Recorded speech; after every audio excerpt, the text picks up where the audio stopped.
Good evening, ladies and gentlemen. The usual challenge of not having unmuted my mic before I started to speak. Uh, welcome, welcome to Deloitte Technology, Media and Telecom Predictions. I'm Sudarshan. I'm the Deloitte India TMT leader, and it's my pleasure to welcome this audience in what I hope would be an engaging session over the next hour or so. Just to set a backdrop of what these predictions are, I think some of you would have attended our earlier versions. And with this frequent waves of the pandemic, digitization of the economy, the gig interplay in the workforce become increasingly difficult to make predictions. But nevertheless, we've gone out on a limb to make some brave forecasts. These range from uh, the, as I call them, the exigent to the esoteric, for what's happening around the burning issues of chip shortage to floating solar panels. But we aren't missing out on the key issues of social consciousness. Things like gender parity in the TMT sector, apps on mental health, mental well-being. So I would believe that we're going to have an engaging session ahead of us. With me are my colleagues and architects of this global research, Duncan, who is the director of our TMT Research Center in Canada, and Paul, who leads global industries research, specializing in TMT. So these are the architects of the entire global predictions, and me and my colleagues from India will supplement some of it from an India perspective. Just a word of caution, people out here. This is a TMT event. We thought of using a new technology. So we have introduced a new technology, which we believe is more engaging, and we crave your indulgence if there are any small glitches. Uh, there is a Q&A on the sidebar, which you can minimize if you want the larger screen. There's a Q&A, and any questions can be entered there, and me and my colleagues will be happy to address that. So over to you, Paul, to kickstart this session. Thank you very much, and it's great to be with you all on this virtual stage and trying out this new technology. And it's always great to see how this technology iterates year after year. Several of us are going to be talking through the predictions for this year. We have 19 in total for this year, but we have selected the ones which we believe are of most interest for the audience that we have with you. So if I could have the next slide, please. I'm just waiting for the slides to warm up. So as we do that, one thing I'll just mention is that we had over 100 people who contributed to the predictions around the world, including from your continent this year. So the most people ever. So you can see over here that we have 19 topics.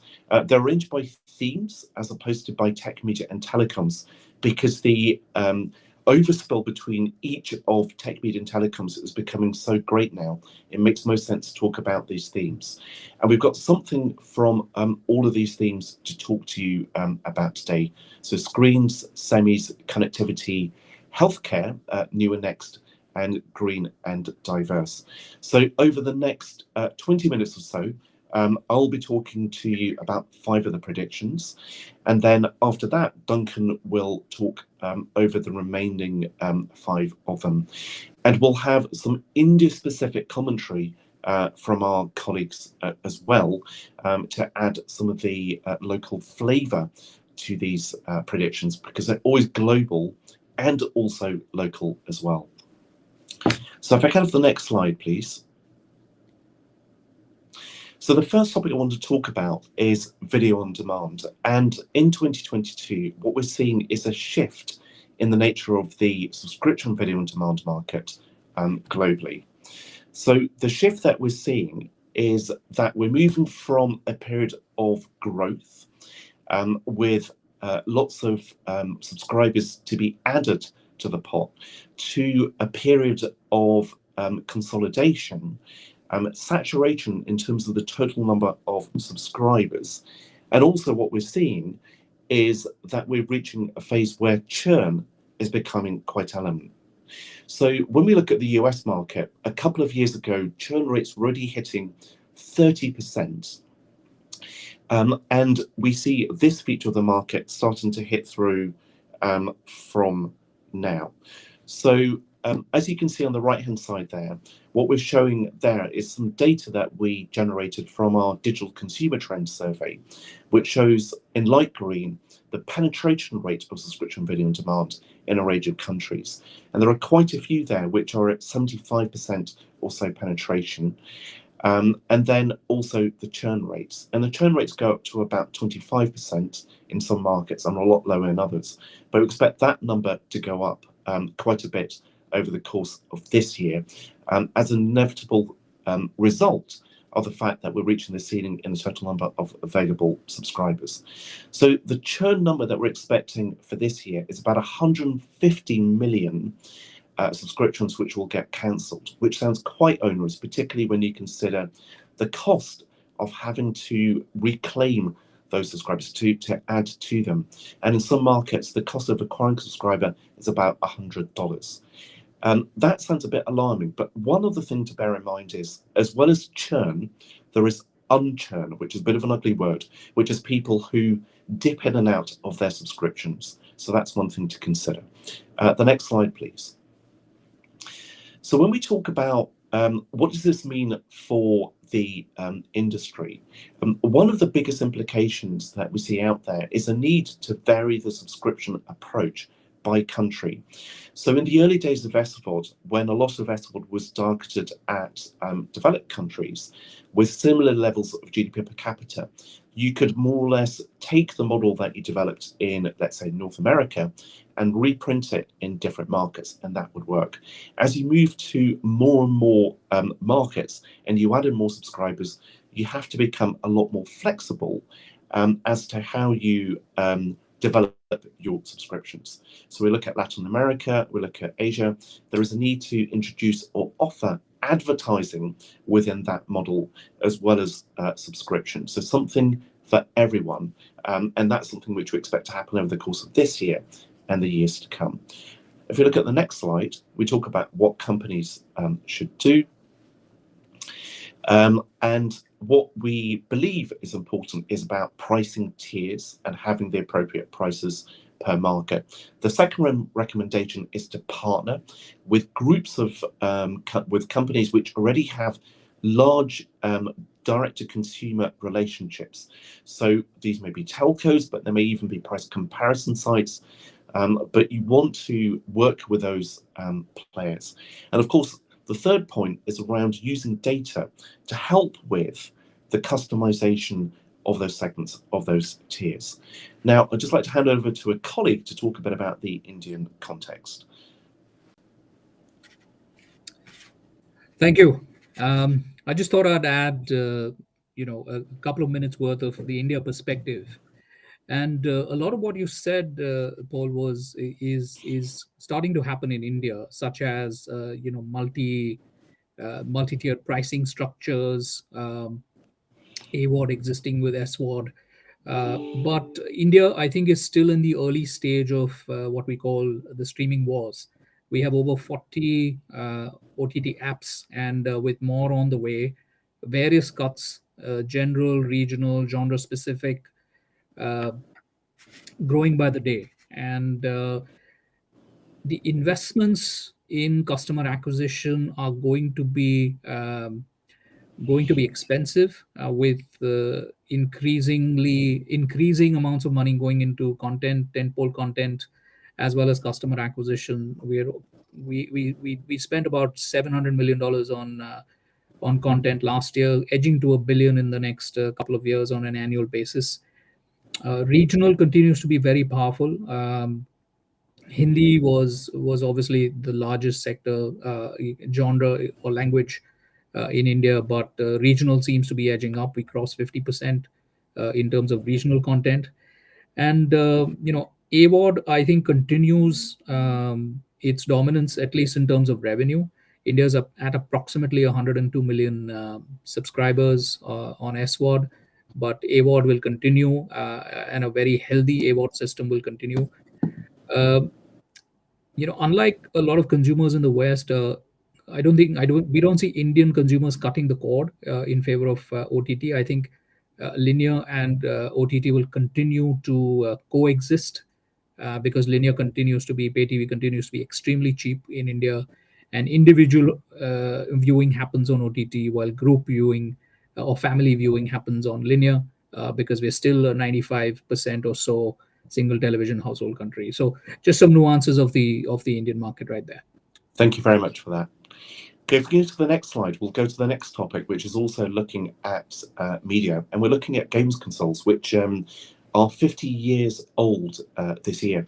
And normally what we find is it's a very tough market to be in, the device market, and there's always companies which are looking to challenge and device form factors which are looking to try and assert. But what we see, what we're predicting, is that the games console is reaching its 50th birthday, or its half century, in the best health ever. So we're expecting a 10% increase in revenues for the industry. So that follows 2 pandemic years. So that's a pretty strong rate of growth. And we also believe that the revenue per user will be the highest of all the device categories. So compared to console or compared to smartphone devices, as you can see, consoles, as you can see on the right-hand side, have the highest revenue per user. So one reason why consoles have done very well is because they've gone through a digital transformation over the last 10 years. So they've shifted to online distribution of content. They've also moved to the delivery of a lot of multiplayer elements to their game. And they've also enabled a migration to regular playing as opposed to occasional playing. So all of those elements have helped grow revenues and make the appeal of the console quite enduring. So if we look at the next slide, one of the points I want to cover off is around console versus cloud gaming. So cloud gaming is whereby the game is played on servers in the cloud, and the resulting video images are sent through to the user. To be able to do that in 4K with HDR, you need about 45 megabits per second, 50 megabits per second, because the image moves a lot and is very rich. So the current compromise of having a powerful edge device, which is a console, and sending data about what's shifted or what's changed over a relatively small connection is a more powerful benefit. One other element we'd mention is, when we think of media subscriptions, we often think about SVOD, we think about AVOD, we think about music, but don't overlook games. So there are over 200 million subscriptions to games companies at the moment, mostly for multiplayer, but increasingly for content. The next slide, please. So in terms of recommendations, for console makers, what we recommend is a migration to more cloud-based elements, and we expect that to be happening over the course of the decade, and that's already happening right now. For cloud gaming to take off, so for those players in that market, the challenges around having original content and enough of a base of users to encourage or entice people from their existing ecosystems. And thirdly, around games publishers, which have been in the news a lot over the course of this year, there's a massive value in legacy content to be tapped into. And I expect for the next 20 years, we'll still be playing the same kind of game, but in ever higher resolution. So we can go to the next slide. I'll talk about the next topic, which is around NFTs, and specifically sports NFTs. And about a year ago, the headlines were starting to pop with news about NFTs in the sports market. So this was mostly for basketball in the US. And the headlines were all about the massive amounts which are being paid for NFTs. And I'd say for NFTs, there are 2 major applications. One of them is speculation, and one of them is simply around collection. And it's a collection part, which is what we're focusing on over here. And the collection part is around the digitization of a part of a fan experience of being a sports fan. So you will have heard of trading cards, which are bits of paper, but some of those bits of paper are worth millions of dollars because of their provenance, because of who might have signed them, because of their rarity. And when you do a digital transformation on trading cards, effectively you get NFTs. And the reason why you need NFTs is because what they enable is the application of scarcity to digital content. And if you think about the relationship of technology with media over the last few centuries, it's all been about making it easier and easier to create better and better copies of media content. The printing press, the cinema, the photocopier, the smartphone camera, all of them do a similar thing. NFTs reverse that by placing a piece of content within a contract, and which is then placed on the blockchain. And so when you think about sports NFTs, what I encourage you to think about is this is a digital upgrade to collecting. The speculation element gets more headlines, drives bigger numbers, but that's a very, very narrow group of people who do that kind of activity. Kind of the next slide, please. So in terms of what to think about this, so for most sports teams, I'd expect them to develop an NFT capability at some time. And this is something that's been happening, for many years. So you think about, clips which are shared on social media. This is a new medium based on existing content that's emerged over the last 20 years.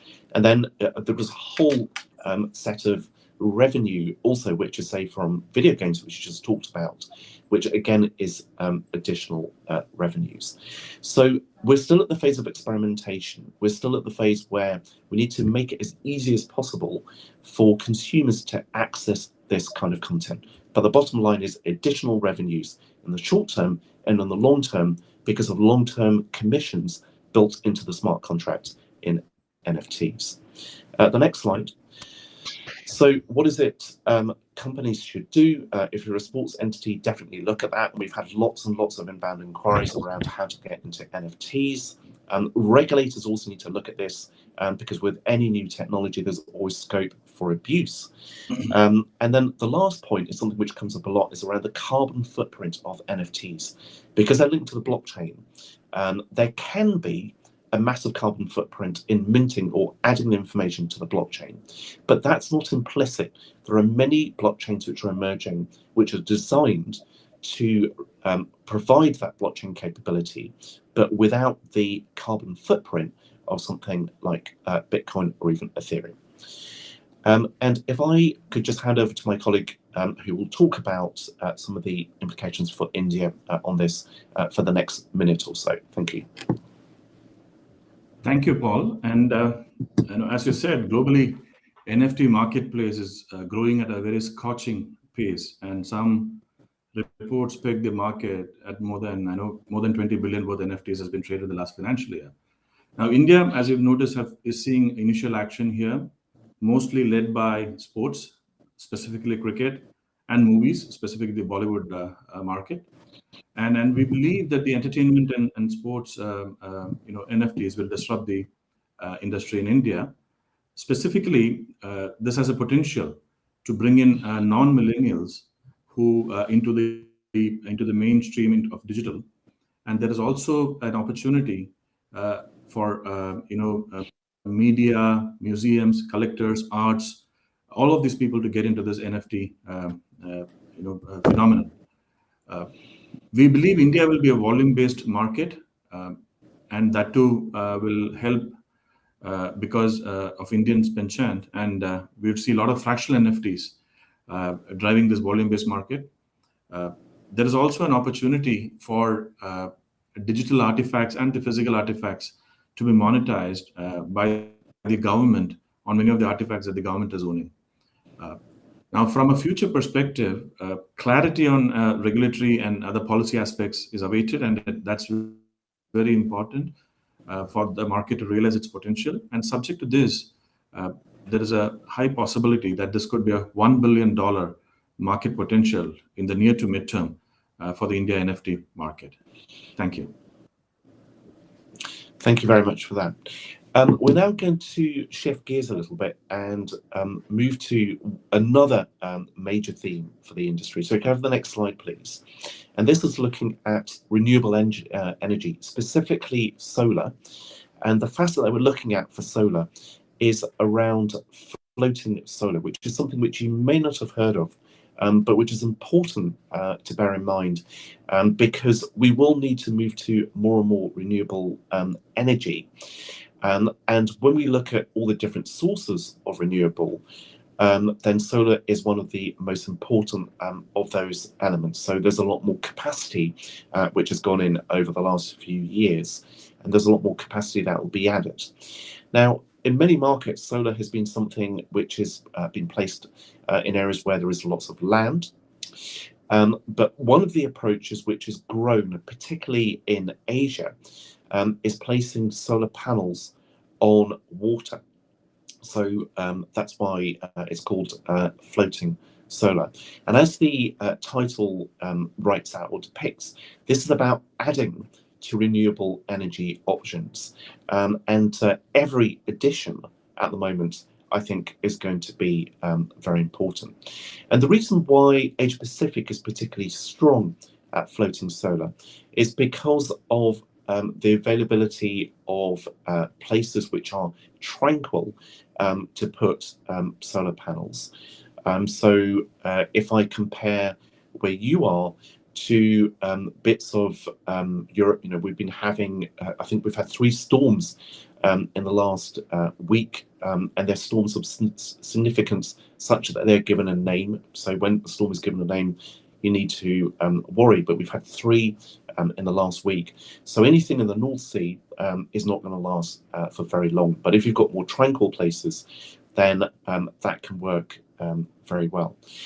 And also in, say, the Asian region, there are some areas where land is scarce and is needed for, and is already mostly taken up. But there are areas of sea which are calm where you can add in floating solar. And of course, there's reservoirs where you can put in solar panels. And you can also even have a combination of solar panels which sit on top of dams used for hydroelectric and which are used in combination. So floating solar we see is very, very interesting, as growing in capacity, as you can see on the right hand side there. And it's not something which is going to be, I think, as marked in terms of growth in Europe, where you've got sufficient land, and also got hydro and wind, or also in the US where you've got a lot of land to put solar. So this is something where Asia Pacific is like to have the lead. So if we look at the next slide, we can talk a bit more about where they can be deployed. And so lakes, reservoirs are some areas, and even places like fish farms have been shown to be working quite well. And one of the big questions often asked about floating solar is, if you put floating solar onto a lake, what does that do to the marine wildlife? And actually it can help. One of the challenges that we face at the moment is around evaporation from water masses, particularly indoor water masses. And one thing which floating solar does is it can control that evaporation. Also, the water, the coolness of the water, cools the solar panels and can make them more productive as a result. So there is a good degree of mutual benefit in having solar panels on water. There is also additional expense in making them float. And so it's not like a slam dunk solution, but it's one which is viable and worth considering. Now, in terms of what companies should do about this, we've got a whole list of considerations on the next slide to think about. So, and they range from, for example, so one of the implications, say, for tech companies is as a promoter of floating solar, as a way to reduce their carbon footprint. So in terms of future contracts for renewables, one of the biggest buyers of energy is, or renewable energy is, tech companies. There's also, if we think about other implications, the Silicon Valley within there, there's a planning of floating solar. There's the batteries used to store excess power. So there are lots of potential beneficiaries of floating solar, both as a buyer and also as a supplier. So I'm just going to hand over to a colleague from our India practice to talk a bit more about that. Yeah, thank you, Paul. Actually, when you mentioned this topic to me first up some time back, right, I was also indeed surprised about this.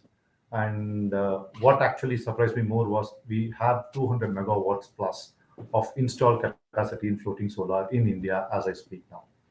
So this is a fledgling, but not a completely novel topic.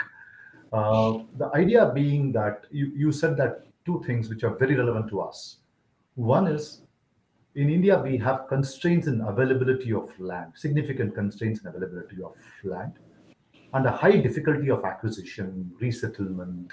I mean, the land-related challenges are significant in our country.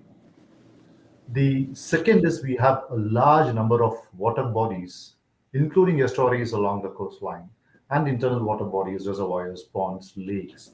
So there is a large open area for utilization or for installation of such solar panels. The third, again, you talked about this too, you mentioned this.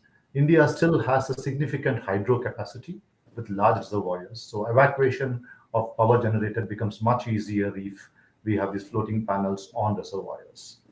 So that we do look at this as a opportunity that probably will be mined very, very significantly. Our objective, and India has very, very ambitious targets in terms of solar. I think 280 or 300 GW, something of that number. I forgot the number, but very large number. But it is believed that we can probably achieve 30% of that number through these panels, and that's a remarkably high number. The costs are a bit high. Floating solar does cost a bit more than install land solar. But I would believe that the benefits outweigh the costs. And you said that again, tech companies, large tech companies, more importantly, data centers in the country, which consume a lot of power. And there are many, many, many such data centers coming up. I think if they have this back-to-back arrangement, could be significant beneficiaries of this new development. So we believe this is something that's here to stay. Paul, over to you. Back to you, Dr. Thank you very much. So the last topic I'll talk about before handing over to Duncan is about wearable technology in healthcare. So this is part of our look at what's happening with technology and the healthcare market. And the image that we've used for this is a smartwatch. And it's interesting to think that when smartwatches were first popularized, so this is back in 2014, they were positioned prominently as a replacement for analog watches. And then they went through a kind of iteration of becoming a fitness device. And now they're iterating again to become more and more prominent as healthcare devices. And I guess that's how you take this product to becoming truly mass market, is because the volume of people who want to be well is always going to be even greater than those who would like to be just fit and share their fitness activities with other people, so as part of the quantified self. So the overriding prediction that we have, so the quantifiable elements of this, is around the volume of devices. So you can see on the right hand side, so you look for 2021 through to 2024, a steady rise in the volumes of consumer health and wellness wearable devices shipping. So we're expecting 320 million devices this year across all different products, reaching 440 million products by 2024. And we're talking about smartwatches, we're also talking about fitness bands, and we're also talking about what are called smart patches, which are specifically designed to provide diagnosis or even dosage. So there are lots of these elements coming through. Have the next slide, please. So the headline over here is around preventative healthcare, because a lot of healthcare in many markets tends to be reactive. And the more data that we have about people's conditions, particularly for men who tend not to be monitored as much as soon as they sort of reach sort of young adulthood or even become teens, until they need help. So there is a big lack of data on all those individuals. And what smartwatches or fitness bands can do is start collecting a lot of data and provide really early warning signals when things are perhaps going wrong, but can be addressed with little drama. And you may have come across, or you may have some devices which, for example, track heart rate and can identify irregular rhythms in heart rates. And these have already been proven in a few cases to have been really fundamental to saving lives. And the last slide, so if you can just move to the last slide there. So what can companies do? So one of the biggest topics around this is around doctor skepticism. So you've got tech companies which are creating products which are useful for healthcare, but then as with a lot of things, what you need to do is address the reluctance to accept change. So that's one of the things which needs to happen, is addressing medical industry skepticism about the utility of these and integrating the data into healthcare systems. And of course, as part of that, keeping devices secure is going to be very important, because this data could be used malignly. And of course, always to keep innovating. So, and it's difficult to create medical grade sensors which fit into tiny devices like smartwatches or fitness monitors. But compared to 10 years ago for fitness bands, what we have now is way better in way larger volumes. So I'll hand over now to Duncan to talk about the next topic on mental health apps. Over to you, Duncan. Thanks, Paul. One thing I should mention, I'm a former biotech analyst, and a lot of those smartwatches and smart patches are actually getting approval from regulatory authorities around the world. These are much more than just toys. These are FDA, Health Canada, EU approved for those indications. But we can measure much more than just physical health. Let's talk about mental health. As a result of the pandemic, increasing stress, anxiety, we are seeing levels of depression and anxiety soar around the world. One of the tools for fighting that are mental health apps. Deloitte is predicting that this market, which was only about $200 million a few years ago, will soar to nearly $500 million by the end of this year. That growth rate, we're calling for 20%, we think is frankly conservative. Next slide, please. Now, why does this matter? A few reasons. One of them is that traditional treatment for mental health has tended to focus on either talk therapy or medication, and those on their own or combined can be effective. But studies, once again, clinical studies, clinical trials approved by health regulators, have demonstrated that mental health apps can provide a third leg to that stool, supporting traditional forms of mental health by being a constant reminder, not unlike a healthcare wearable that's with you 24/7. So is a smartphone, able to encourage people to take their medicine, see their doctors, do their exercises, provide a lifeline if somebody perhaps is feeling depressed. But one of the other things, and Sudarshan and I had a great couple of interviews yesterday with some Indian reporters. One of the really interesting angles on this is looking at the bridging the health divide. Not everybody around the world lives somewhere where there is adequate mental health support, and in some countries, there's a stigma around mental health. Now, we'll talk more about that in a second, but can I have my final slide, please? What should companies do? Monetization is part of it. A number of these mental health apps currently are free or charge minimal dollars. They are looking at how to get more money out of this. One of the ways may be through employer-sponsored mental health apps. That's certainly something we see a lot more of. Obviously, where are the challenges? as Paul already mentioned about physical wearables, mental health data is something that people are worried about and concerned about. Privacy, security, transparency are the key words here. I'd now like to pull in one of my Indian colleagues for the local perspective on this. Thank you, Duncan. Everything you said was bang on for India, and a couple of other points specifically to India is a lot of people don't know that 15% of the global mental health market, about 200 million people, is in India, and the resources required to help these 200 million people are woefully inadequate. Coverage is a huge issue. Awareness is a huge issue. For example, India only has 0.29 psychiatrists and 0.07 psychologists for every 100,000 people, which is even lower than the emerging market average.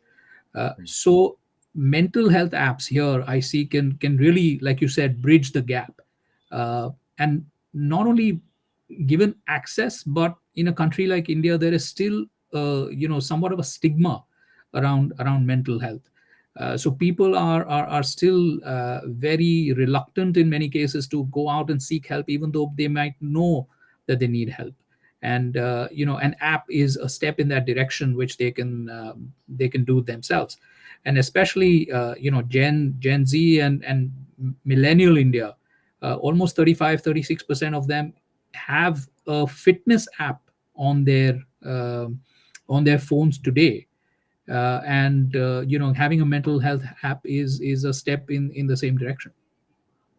If we can have physical health apps, why can't we have mental health apps, right, Jahil? Love that context. Thank you. And Jahil, Next slide, sorry, Duncan and Jahil. Just one point which I wanted to flavor to what Jahil said.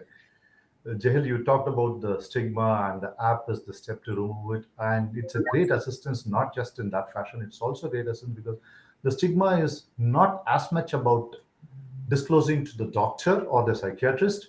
It is stigma about the world around us knowing about it. So if there is a connectivity that can enable a direct interaction with the psychologist or the psychiatrist without the prying eyes in that, if I can say that, yeah, I think it eases a lot more. It provides for a lot more communication. Right. That's it. Back to you, Duncan. Sorry. Thanks. Next slide. So I'm not sure if you've heard, but there's a chip shortage going on. It's pretty bad.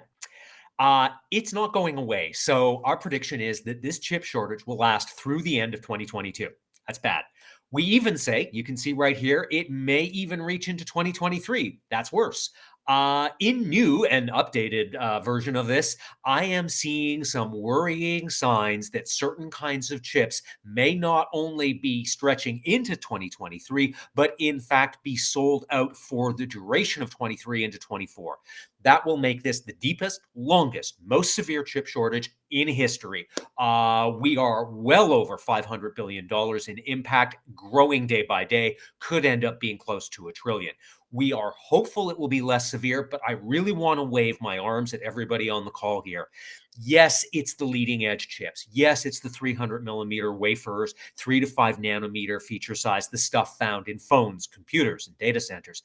But it is also in those trailing edge methodologies, 200 millimeter wafers, 75 nanometer, 150. These are 20-year-old technologies, but demand from auto, from consumer, from appliances, from factories is so high that we are seeing shortage across the entire semiconductor value chain. Now, people are building more plants, and that's good. Why don't I talk about that right now? There are plants being built around the world. Hundreds of billions of dollars in capex from the big chip companies, hundreds of billions of dollars in subsidies and incentives from the US, the EU, China, around the world. India, I think, as you know, I don't want to steal my Indian colleagues' thunder here, but I know it's coming there too. So that's good. Localization is good. Question I always get, I'm going to actually take this away before I even get to the Q&A. Duncan, is it good if the EU builds more local capacity? Yes. Is it good if the US builds more local capacity? Yes. India, yes. Will it solve our interdependence? No. It will help, but at the end of the day, we live in a globally interdependent economy, and we will always be vulnerable to the next shortage, the next supply interruption. Next slide, please. Now, why does all this matter so much? Back when I started in technology in 1990, the average car had $3 to $4 worth of chips, and they were mainly in the clock radio. In 2022, it can be $1,000 worth of chips. And if you haven't got the chips, you haven't got a car. I was talking to a US manufacturer that is looking for parking for 600,000 cars that are perfectly finished, except for the chips. They are critical. That content is rising. Next slide, please. And what should we do? Build plants, but at the same time, develop a digital capabilities model, chip buyers and distributors, digital supply networks, share information earlier, often more transparent. Please, if you're interested with this one, reach out to me after the event. Deloitte has published, and I've co-authored a 25-page report talking about 5 fixes for the semiconductor supply chain. So we have a wealth of detail on that one. Next slide, please. India context.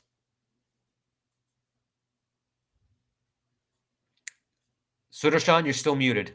I'm on mute. Yeah, I keep going on mute, and I need to remember. Yeah, thanks, Duncan. So yeah, so Duncan, that's news to us that there's a chip shortage. we are now we now have a waiting line of at least 3 months for a car now, 3 months minimum for a car. So we are in the queue too. Yeah, and the worst part about India is our market is set to explode. We are consuming more and more chips per capita than ever before. The expectation is we will be about 4 times the requirement of chips just 5 years down the line. So I really don't know. This is an issue that I think needed a policy address, and we did get it about 2 months ago. Many people in the audience would know about it. The government had earmarked a new initiative for the fab, for semiconductor fab. Now, that's great news. Now, is that going to immediately alleviate our challenges? No. The easing up for the next current year and the next year will be broadly aligned with what happens globally. But in 3 years' time, I'm hoping that to some measure, our localization initiative would yield some results, would yield some strategic depth, would alleviate our supply chain concerns to some extent. And we also believe that there was a policy to encourage electronic manufacturing sector a few years ago, which seems to have paid off. We also have a pool of talent in design. So if we have to triangulate all these three, to some extent, I think we should be setting an agenda of our own 3 years down the line. But for the current short term, we believe we'll be completely aligned to whatever happens globally. Back to you, Doug. Thanks. One thing I should mention, along with a chip shortage, there's a talent shortage. As you try building plants in the US, in new states, in new places in Europe, in India, in Singapore, in Israel, we need the engineers to work in those plants. And that talent is there's a talent shortage in all parts of the market. It's even worse in chips. Now, here's a kind of connectivity one. I want to talk about Wi-Fi 6. What is Wi-Fi 6? It's the thing that comes after Wi-Fi 5. In the same way that 5G offers higher speeds, better densities, and lower latency than 4G, Wi-Fi 6 does all of that. And in a bit of a surprise to many people around the world, Wi-Fi 6 devices are actually going to outsell 5G by 60%, 2.5 billion Wi-Fi 6 devices compared to only 1.5 billion devices for 5G. Now, what's driving that, at least in part, is the enterprise market. A couple of years ago, Paul and I co-authored a prediction where we were looking for significant enterprise adoption of 5G inside. But we did a survey, Deloitte did a survey, taking a look at 437 global networking executives last year, asking them about their advanced networking preferences. Now, as you can see from this chart, they're all over 5G and they're all over Wi-Fi 6. Next slide, please. But the interesting thing is that as we look here, you can see on that second bullet point, according to our executives, although everybody is looking at both, Wi-Fi 6 pilots and deployments are well ahead of 5G in all 9 geographies we studied. Now, there's a bunch of reasons why. The average enterprise IT department is expert at installing Wi-Fi and doesn't know much about installing 5G. Spectrum in many geographies, enterprises can't directly access spectrum. That complicates things. There's a chip shortage, as I've mentioned. The cost of 5G modules is 10 or 20 times higher than Wi-Fi 6. But at the end of the day, one of the really interesting things is this chart on your right here.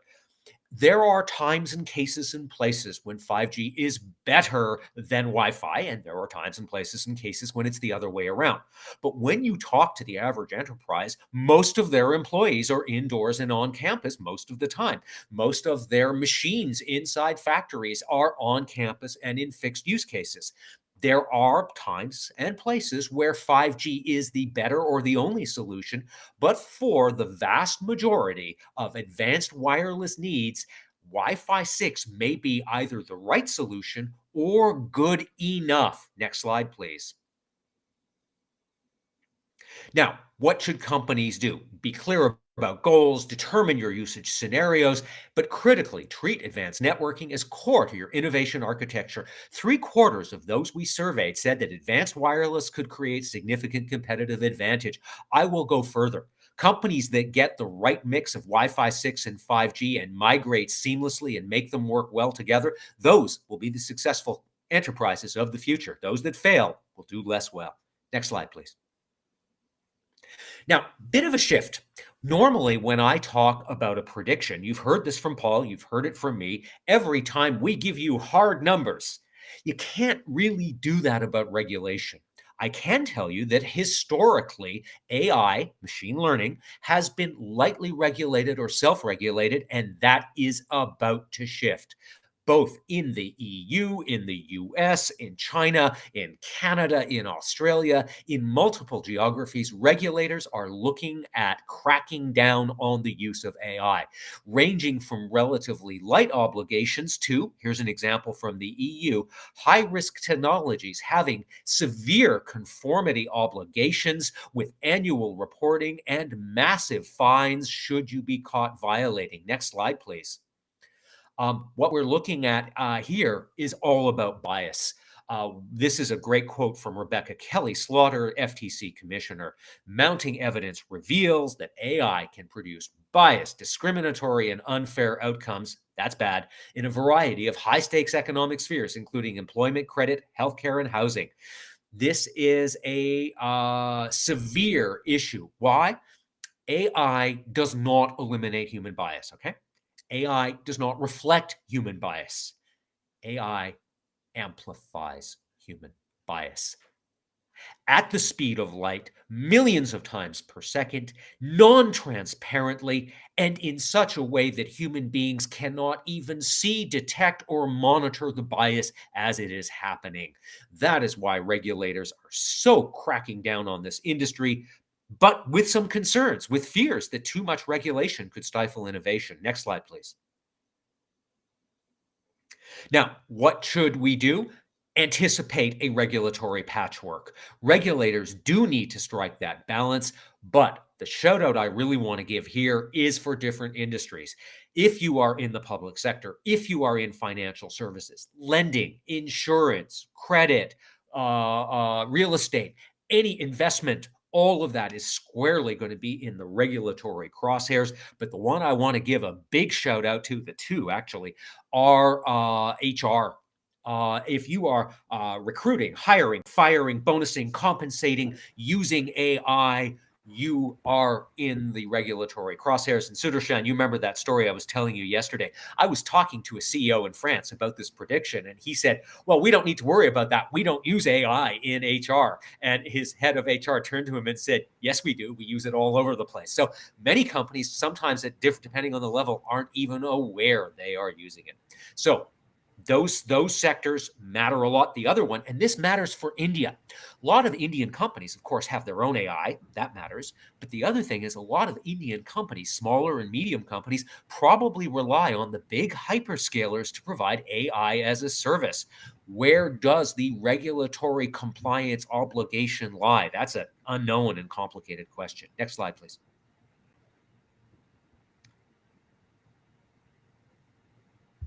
One of my Indian colleagues is speaking to this.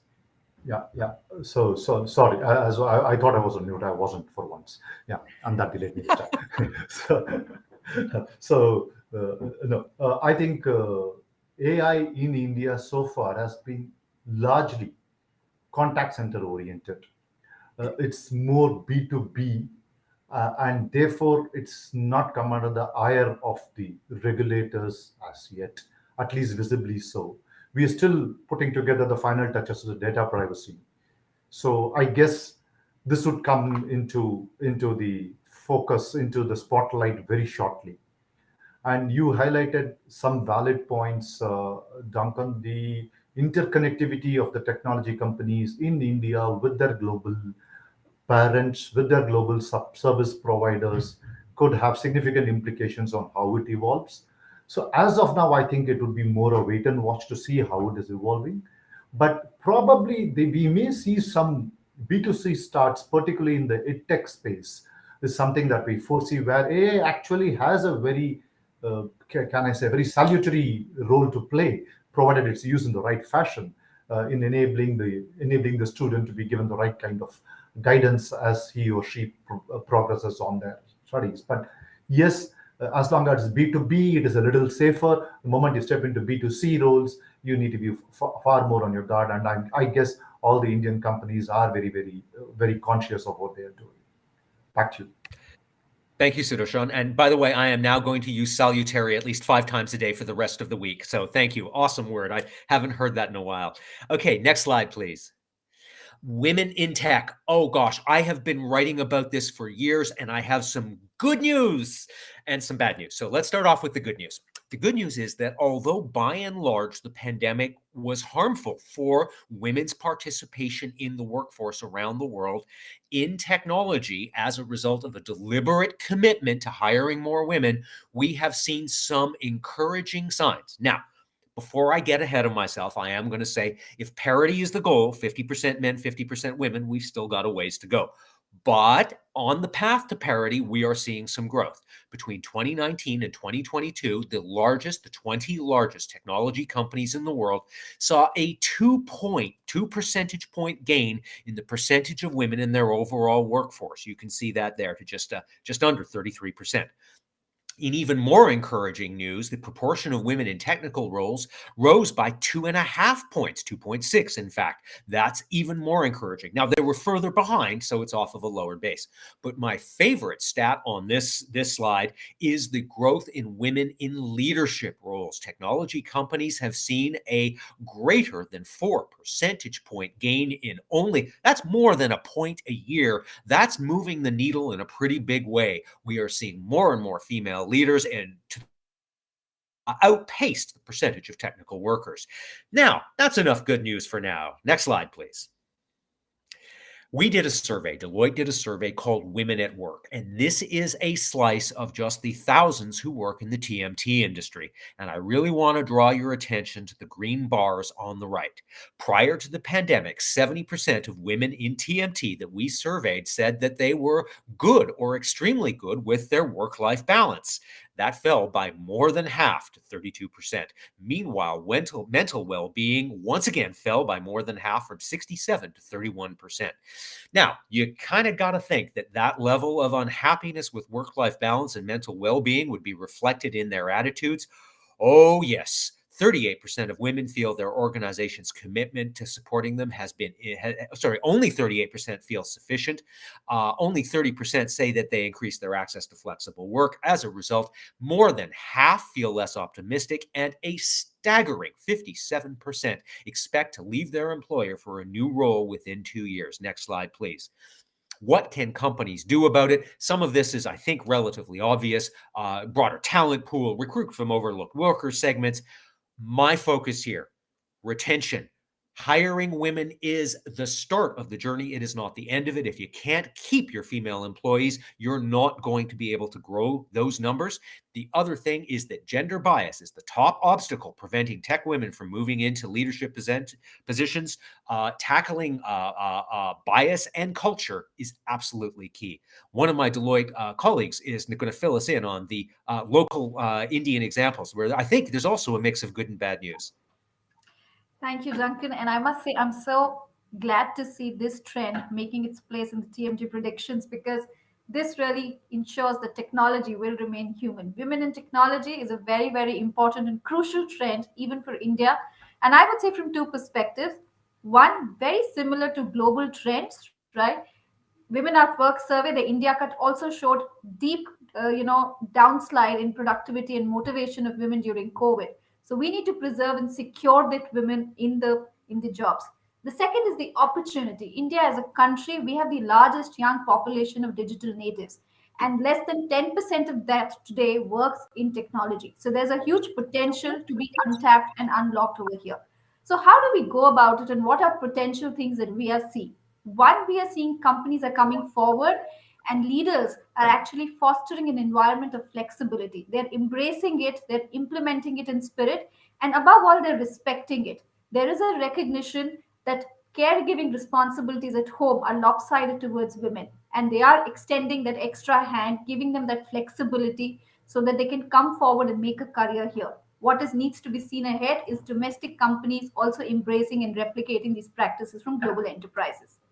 The second element is, while at the start of the career in technology, we see 50-50% men and women in leadership positions, this percentage is less than 5%. Very important is today in the middle and senior management, most of the women would have started their career 15 to 20 years ago.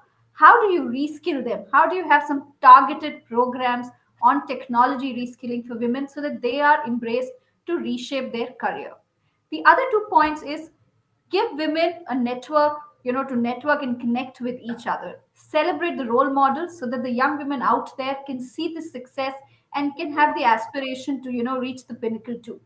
And lastly, catch the talent young. Have tie-ups with educational institutions, identify young talent, mentor them through formal certification and scholarship programs, and also instill an ambition in them to have technology as a career, so that when they make their life choices and balance the societal responsibilities, career doesn't take a backseat. And this requires an equal focus in tier 2 and tier 3 cities in India. So, as we've started on this journey in India, we see a lot of companies doing this. A dent has been made, but yes, no time for us to get complacent yet. There's still miles to go before we can break the ceiling and make the hole in the sky. Thank you, Duncan. And Piyush, over to you for the next trend. Thanks, Deepti. Can you move to the next slide, please?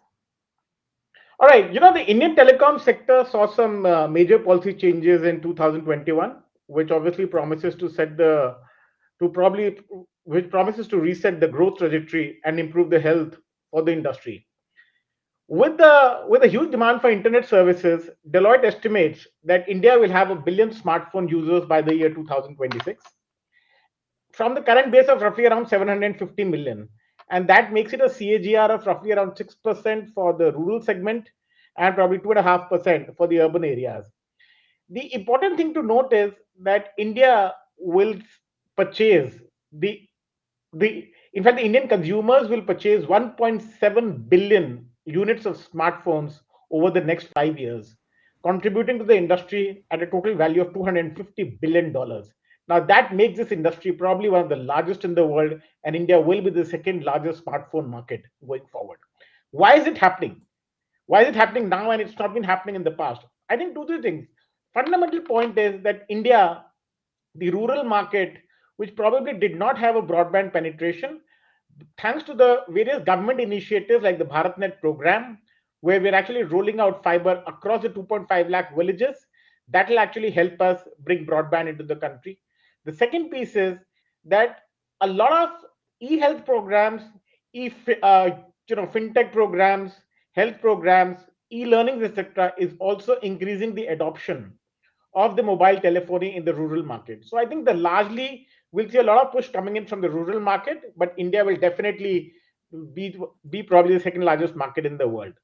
Also, I think, Duncan, to your point that you were mentioning about the PLI schemes, etc., India has already rolled out a $10 billion semiconductor incentive to be rolled out over the next few years for us to be able to start to manufacture semiconductors in India, which will definitely probably boost. I'm not sure whether $10 billion is enough, but I think it's a step in the right direction for us. The second thing is India has also rolled out a PLI scheme, a performance linked incentive scheme for a lot of companies to come and start to manufacture handsets and equipments in India. So they're also going to gain out of it. So overall, I think a billion smartphones. This is clearly a market which nobody can miss, both in terms of manufacture and sales in India. Over to the next slide. Okay, India's obviously been talking a lot around 5G and when you're going to get 5G in India. I think the fact is that if I look at the smartphones, while there's a very minimal smartphone being sold from a 5G perspective at this point of time, Deloitte estimates that by the year 2026, in the year 2026, 800 and by the in the year 2026, 310 million smartphones, which will be 80% of the smartphones sold in that year, will be 5G enabled. And over the next 5 years, India is going to sell 840 million 5G enabled devices. Out of the total 1.7 billion devices that we're speaking about, 840 million devices are going to be 5G enabled. Number one. Number two, what's going to happen is because of 5G coming in, while there's a business as usual change in the handsets, India will additionally sell 135 million devices because of 5G coming in. So a lot of us who are not using 5G enabled devices at this point of time will shift to 5G enabled devices in spite of the fact that the useful life of my asset is not yet over. And that makes it an additional market of close to $20 billion. So that makes this market a mammoth market for us. Also, what's going to happen is that today India also has a significantly large second-hand market. I think as the overall economy grows, the market aspirations of the younger youth increases.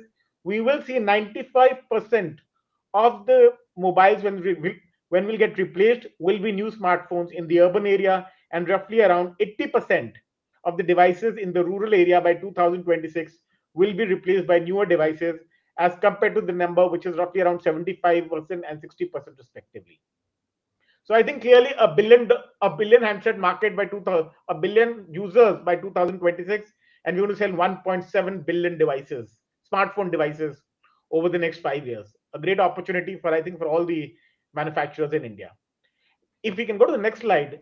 Now, what is it that companies need to do? I think one is obviously strengthening the manufacturing hub in India. The government has put the right place. The government is giving you a $10 billion semiconductor incentive. The government has rolled out PLI schemes. So I think companies need to realize the potential and start to manufacture in India. We've already seen a lot of manufacturing in India, because of which the exports have increased, the imports have drastically come down. But I think more and more components need to get manufactured in India and just not the assembly of the handsets, because that is the market that everybody has to cater to. The second thing, I think India being, if you have to sell 1.7 billion units over the next 5 years, you need to scale up your after sales market in India. With the widespread market, the wide geographies in India, the after sales market, the regional after sales market has to increase, because India will continue to sell handsets which are going to be probably in the low range or the mid range. That's going to be the largest market for India. And last but not the least, 80% of the users in India are not users who are very comfortable with English or whose their main language is English. While there are a lot of applications available which are in vernacular content, I think, as we call in the tech term, the GUI, that has to be a lot more vernacular in India. For that, the telecom manufacturers have to really start to build up a lot of content which really takes the GUI into various vernacular languages rather than keeping English and Hindi as the primary language, as you move more and more into the rural market and penetrate the smartphones and 5G enabled devices in the rural market. I think with that, we are pretty much done with the TMT predictions that we had. And I think now we'd like to open it up for questions that anybody will have. And we've got 10 minutes with us. So happy to get all the questions with the panelists on the stage. If we can get all the panelists on the stage, please. Thank you. And Deepti, we'll really appreciate if you can just pick up all the questions. Thank you. Yes, thanks, Piyush. So I would request everybody, if you have questions in the panel on the right side of the screen, you can put up a question there, and we can then take it. I see a couple of questions were already there. Maybe we'll start with that. The first question, and Sriram, if I can post that to you, it says, how will the recent OpenSea hack affect the NFT market? So, Sriram, would you like to give your comments on that? Yeah, sure, Deepthi. Thank you. See, OpenSea management has reacted that it has been a phishing attack and people are investigating the matter. We believe that this attack would drive a better postures on consumer awareness while dealing with these exchange platforms, and also in terms of improving the security posture of these exchange platforms. So that is the current view. Thank you. All right, and we have another question on NFTs, and or if I can take that question to you, it talks about would NFTs be available from music bands too? Do you have any views on that? That's a very interesting question. Sorry, Paul, you go ahead. Sorry. Yeah, so there are already quite a few attempts to introduce NFTs into the music industry. And one of the aspects which has been looked at is the use of NFTs attached to tickets for concerts. And the reason for that is because there's always a resale market, and the original bands may not benefit from the trade in resold tickets. And with an NFT, you can designate that a commission, say 10% of all trades, goes back to the original band. So it's a way for the aftermarket to happen and to flourish, which it always does. But for the originator or the promoter or the band to get a share of some of that upside. All right. Duncan, if I could come to you next, there's a question around chips which says, what should electronic hardware, semi-chip makers, chip design companies, chip-based startups, software players do now? What are the starting steps for them? So as I did mention, we have a 25-page report talking about this in a level of detail. Some of it is obviously building new capacity. Some of it is building new capacity closer. Much of it has to do with increasing digital transformation will help even in the short term. Most of it comes down to moving from so there's a whole thing out there called lean manufacturing, and that's about driving down inventories and optimizing for price. And we posed the question in that report I wrote, is there such a thing as too lean? And the answer clearly is yes. What we are seeing a number of buyers of chips, buyers and distributors, is moving to more aggressive strategies. There is a thing out there called an NCNR. That's a non-cancelable, non-recallable order. This is where you put down money now for chips that you might not even get for 2 years. Point one. Point two, it's where you put down more money now. In other words, you're paying a premium for it rather than always fighting for the lowest price. You are also attempting to carry higher levels of inventory in your work in progress and so forth. Now, I will caution, there's a bit of a story here. Back in, May of 2021, many auto manufacturers were in terrible trouble. Many smartphone manufacturers were in terrible trouble. And one auto manufacturer and one smartphone manufacturer was kind of doing okay, no shortages, because they had higher levels of inventory and they weren't quite as lean. After about 2 months of that, everybody runs out of inventory eventually. So the whole lean, not too lean thing, there's a limit that can buffer, that can help a bit, but in and of itself, a deep enough, long enough, severe enough chip shortage hits everybody. All right, thanks, Duncan. I think we have time for couple of more questions. So one is on smart wearables. So Paul, if I can come to you, they say, it's a question they've asked from perspective of government, that do we see governments adopting smartwatches to deliver some of the public health services? What's the role that smartwatches can play in public health services? Yeah, that's a really good question. So there have been attempts to get governments involved in smartwatches, and in one country, there was an offer which is part of a trial for 2 years. So it's Singapore, whereby in exchange for doing exercise, you would get a smartwatch or a discount on a smartwatch. And it's similar to what a lot of insurance companies have offered, and also some fitness companies have offered too. So I think we're still at the early stage. I think so far the results are not perhaps as enthusiastic as had been expected, but I do think there is a very powerful role in there. I think to some extent what it requires is a change of philosophy, because healthcare systems are built to treat people who have become unwell, rather than to try and prevent them becoming unwell in the first place. And prevention rather is always going to be more cost efficient, but that calculation isn't always done.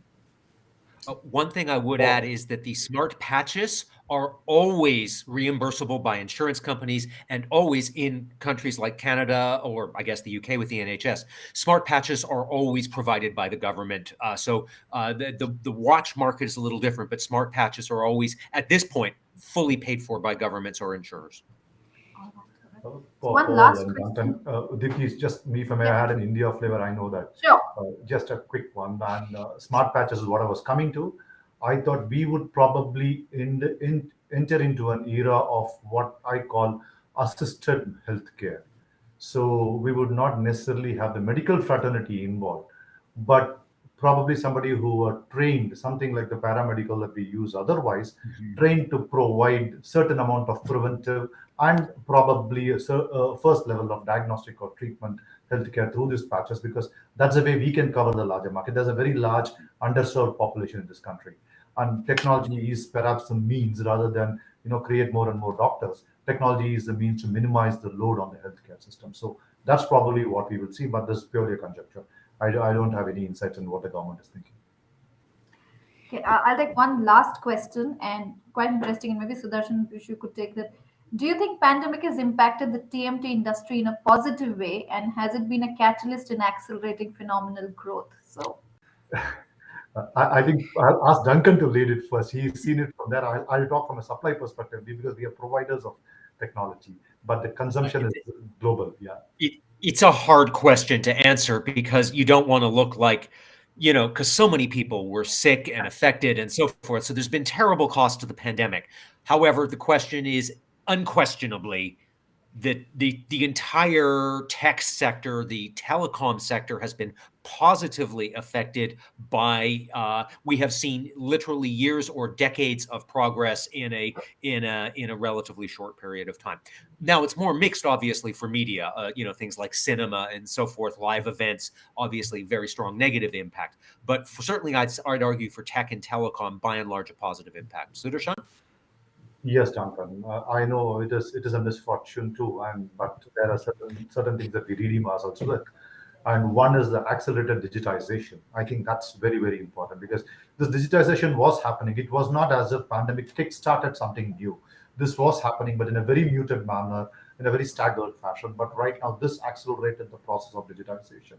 I think there are some good things that will emanate out of it. It will help us reach a lot more people. It make technology more democratic. I think the democratization of technology is what the pandemic has provided for. That's an opportunity to glean something good out of this misfortune that we all attained here. Yeah, one nuance on Duncan's comment. I think definitely there's been a lot more demand for tech and telecoms, and there's been more paid for tech, but for telecoms there hasn't been very much more paid for it. True. We're using it. We're not paying more. Yeah. Piyush, any comments from your side? No, I think as Duncan's version said clearly, telecom. I think in the initial phase of the pandemic, the telecom in India probably saw a little bit of dip, because India being a largely a prepaid market, there weren't any places where you could actually recharge. So the overall revenues went down. But I think subsequently it's helped, not in terms of the revenue, but I think, as you rightly said, I think we are using it a lot more, and I think it's really helped. Probably spread digitization probably 5 years ahead of what we could have done probably in the past. So not a very positive way to look at it because of the pandemic, but I think from a telco perspective, I think digitization has truly happened. So there is definitely something to look forward to. Right. So I see a lot more questions coming in. Unfortunately, we've hit at the top of the hour. So we will respond to all the questions we couldn't take right now. We will respond through an email. So all of you would get responses for that. Jahir, if I can hand it over to you for closeout. Thank you, Diti. And firstly, I want to, thank all our panelists, and especially Duncan and Stuart. Sorry, Duncan and Paul. Through various dry runs and ups and downs for joining us today. I think a very, very insightful session. I think we got a perspective on a number of areas, but I was especially, I think intrigued and glad that we covered topics that, like women in tech and AI ethics. I mean, typically when we talk about a TMT report, we tend to talk about market size and technology development and things like that. But areas like this tend to get ignored, but they do have such a major impact on the ecosystem, how the whole TMT sector progresses around the world. And like you said, I mean, this really, as we hopefully come out of the pandemic, this has been a really eventful 2 years for the sector. I think we'll have some interesting times ahead. As EVs develop, as wearables develop, as 5G comes in, and we'll have a lot more interesting things to discuss next year and the year after that. Thank you very much again. Thank you, everybody. Thank you. Thank you.